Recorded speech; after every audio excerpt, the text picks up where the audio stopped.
Good morning, everyone. Good morning, Rabbi. We're learning Mishnah is Erevin, Perek Ches, chapter 8, Mishnah Beis, Mishnah 2. So the first Mishnah we're discussing now a Ruvei Tchumen.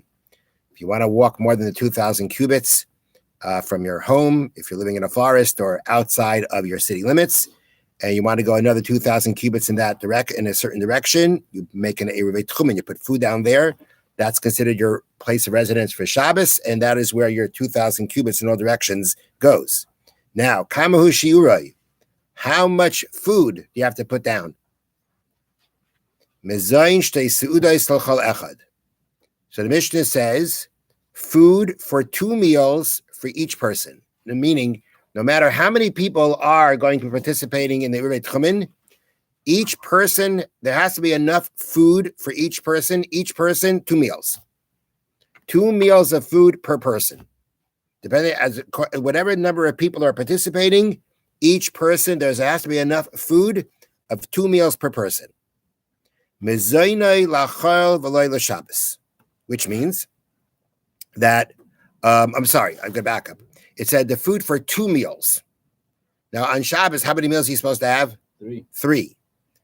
That's how many meals you're supposed to have. In the times of the Mishnah, the amount of meals per day were 2. That was considered what a person needs. 2 meals a day. Shabbos, there's 3 meals, a mitzvah of 3 meals.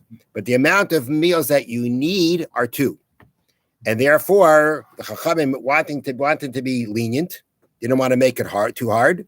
And therefore, instead of saying you need 3 meals, because if it's your place of residence, one would say maybe you should need 3 meals. You're supposed to be eating 3 meals on Shabbos. They said, no, you don't need 3 meals, enough for 2 meals. Now, when you measure that meal, it's the amount you would eat during the week and not on Shabbos. These are the words of Rabbi Meir.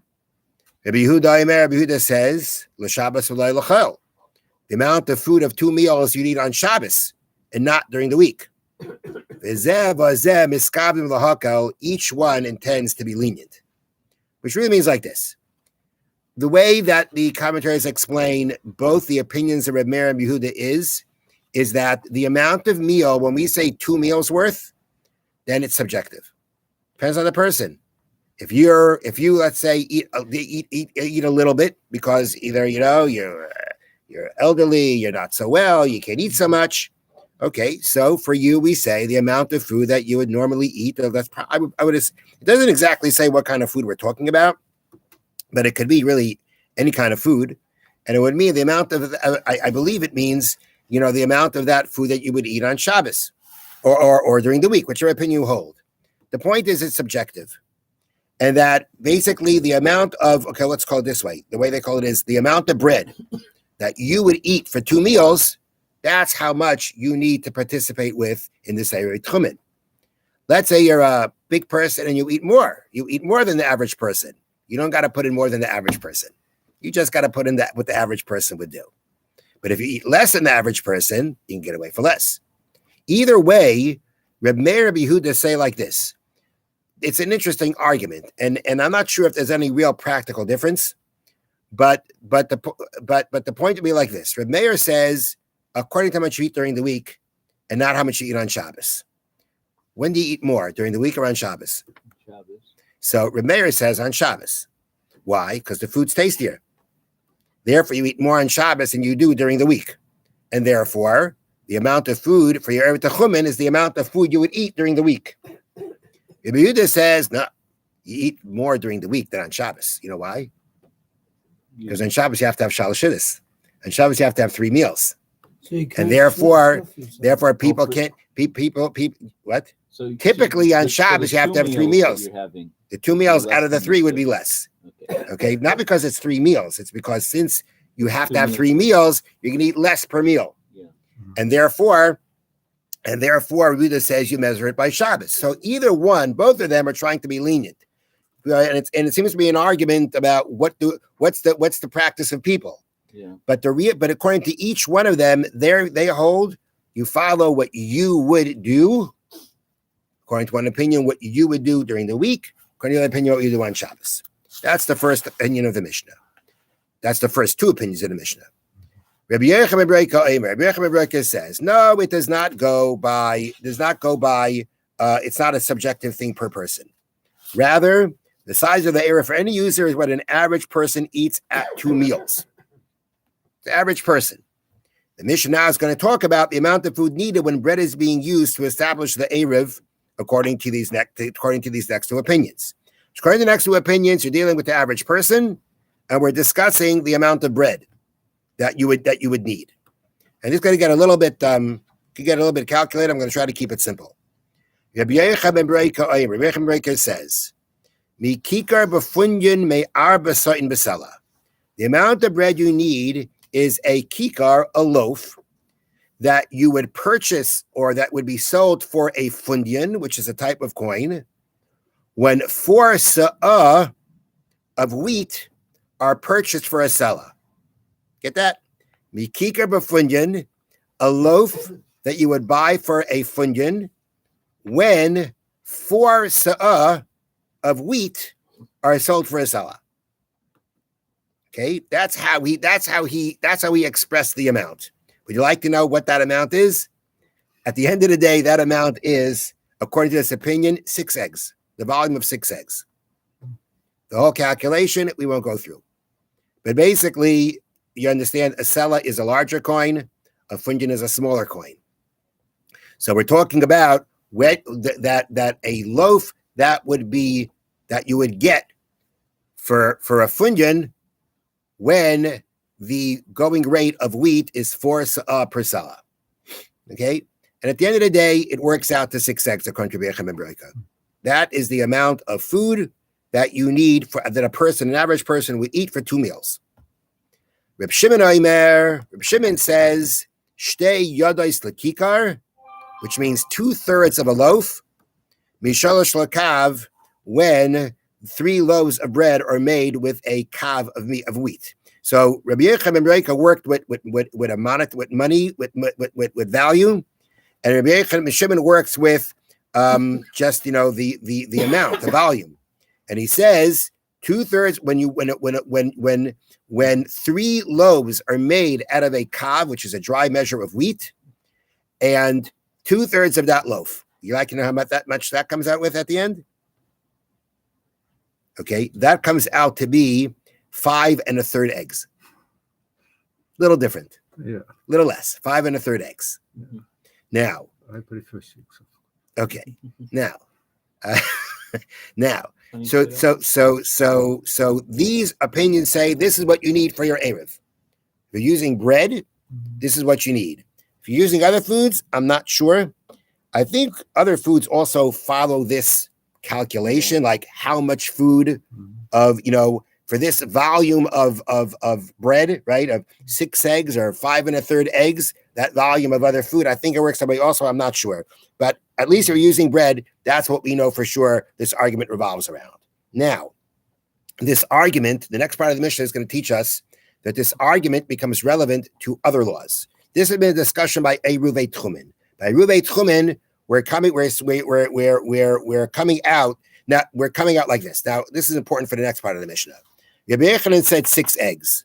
So according to Rabbi Yochanan, the whole loaf was 6 eggs. According to Rabbi Shimon, it's 2/3 of a loaf. So if at the end it's 5 1/3 eggs, that's 2/3 of the loaf. How big is the loaf in eggs? If 5 2/3. If 5 1/3 becomes 2/3 of a loaf, 8. Yeah. Okay. So that means, according to Rabbi Yochanan ben Breka, the loaf we're dealing with is 6 eggs. According to Rabbi Shimon, the loaf we're dealing with is 8 eggs. It's just that when we're dealing with a Eruvei Tchumen, right, we're talking about how much does a person eat per 2 meals. And basically, according to Rabbi Yochanan ben Breka, 1 loaf's worth. According to Rabbi Shimon, 2/3 of a loaf, because his loaf is 8 eggs. That's how they measure it. Now, this now becomes relevant for the following. Chetzi lebeis hamenuga, half of that amount for a house that is stricken with the plague of tsaras. Now, we know there's such a thing called tsaras. It's a certain type of a skin discoloration that is called tsaras. They loosely explain it as leprosy, but it's not necessarily leprosy. but it's a white-like spot. It could be white. It could have red streaks, green streaks, whatever it is. Mm-hmm. But at the end of the day, this kind of tsaras, this kind of a plague, can strike your body, your clothing, or your house. If it's been determined that your house has tsaras, has been stricken with tsaras, then anything inside the house becomes tameh, becomes impure. If you walk inside that house, you become impure. Your clothing will only become impure if you remain in the house for a certain amount of time. That's what the Torah says. Your clothing, that's how we derive from the Torah. Your clothing becomes tameh. If you just walk in for a second, you become tameh, not your clothing. Only if you remain a certain amount of time will you become tameh. And that certain amount of time is to eat. To eat what's called, what we say is half of a loaf. A chatzi kikar. A half a loaf is the amount, and again, this is all derived from different sources. Half a loaf of bread is the amount of time that it takes you to eat half a loaf, which is also considered a meal's worth. Okay, we don't count it the same way as the meal that we say you need, that we deal with for every tchumen, but the meal we're dealing with here for the nega is dealing with half a loaf. Now, how big is your loaf? The answer is it depends who you're following. If you're following Rabbi Yochanan ben Beroika, then your loaf is 6 eggs. Half of 6 is 3 eggs. The amount of eating 3 eggs, the volume of 3 eggs of bread, is the amount that if you stay that amount of time in the house with the nega, with the tsaras, your clothing will become tameh. Okay, and according to Rabbi Shimon, how big is that loaf? 8 eggs. So therefore, half of it is 4. So it's the amount of time that it takes to eat the volume of bread of 4 eggs. 4 eggs volume of bread. Okay, and that's the point. The same argument that we now relate over to Eruvei Tchumen, because based on what we're starting with, based with the size of the loaf that we're starting with, that now relates to the case of the house with saras, half of that loaf, the chatzi chetzia, and half a half, which is quarter, lipsal sagavia, to invalidate your body. I just translate that literally. That means like this. According to Torah law, tameh food that becomes impure, does not affect a person whatsoever. The Rabbanan say, though, that if the sages instituted that if you eat impure food, you will become tameh, you will become impure to the point that you may not eat truma. If you're a Kohen and you ate this impure food, the rabbis instituted you do become impure, not to the point that you'll make something else impure, but you can't eat truma now. That's what it means lipsal sagavia, to invalidate the person. If you eat the food that's tameh, you become invalidated from eating truma. And how much food makes you tameh? How much food invalidates you from eating truma? A quarter of a loaf. So according to Rabbi Yochanan ben Beroika, if a loaf is 6, a quarter of that is 1.4. Right. And according to Rabbi Shimon, if it's a quarter of an 8 egg loaf, then it's 2. And that's what the Mishnah here means at the end. Half of the loaf we're discussing is going to be relevant for the discussion about having your clothes become impure by remaining that amount of time to eat such an amount in a house that has saras, and a quarter of that loaf to invalidate a person from eating truma if he ate that amount of truma food that was impure. Have a wonderful day. Thank you, Thank you, Rabbi.